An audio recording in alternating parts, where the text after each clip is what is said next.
Yo, what's up? Ito ba? Paano magpalabas ng apoy? Madali lang yan. Tuturo natin sa inyo. Tara sa CapCut. Let's go! Gumawa muna tayo ng video. Yung mag-isa lang tayo. Yung magbubukas ng kamay.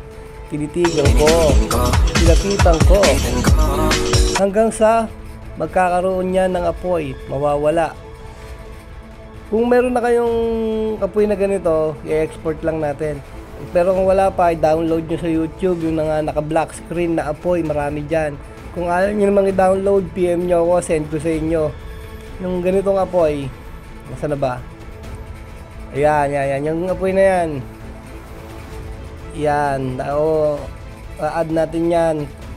Tapos, pwede natin yung liitan, pwedeng lakihan.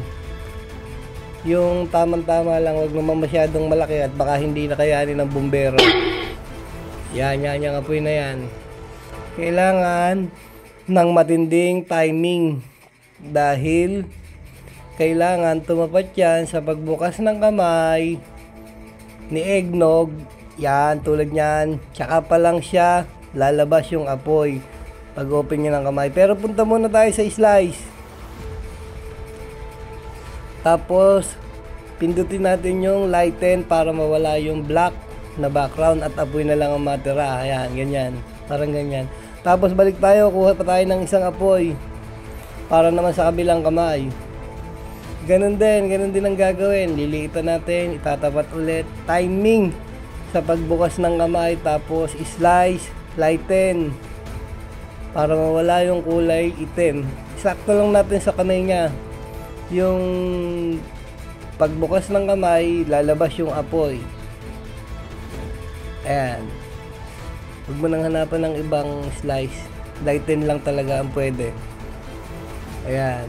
Pagka timing na, lagyan naman natin ng usok.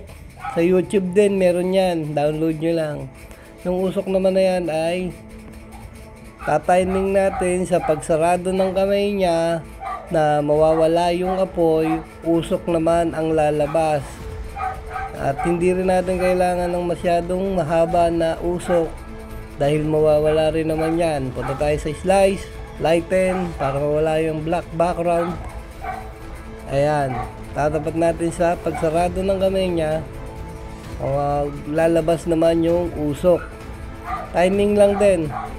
Timing din yung aso, napakaingay. Nakikisabay sa edit tutorial ko. Sarado kamay, mawala yung apoy, lalabas yung usok. Ganun lang. Para sa mga baguhan, kailangan natin ng matinding practice. Tinitigan ko, nilapitan ko hanggang sa magka-apoy. Nawala ang apoy. Kung medyo goods na, pwede na natin i-export. Wait lang natin yan.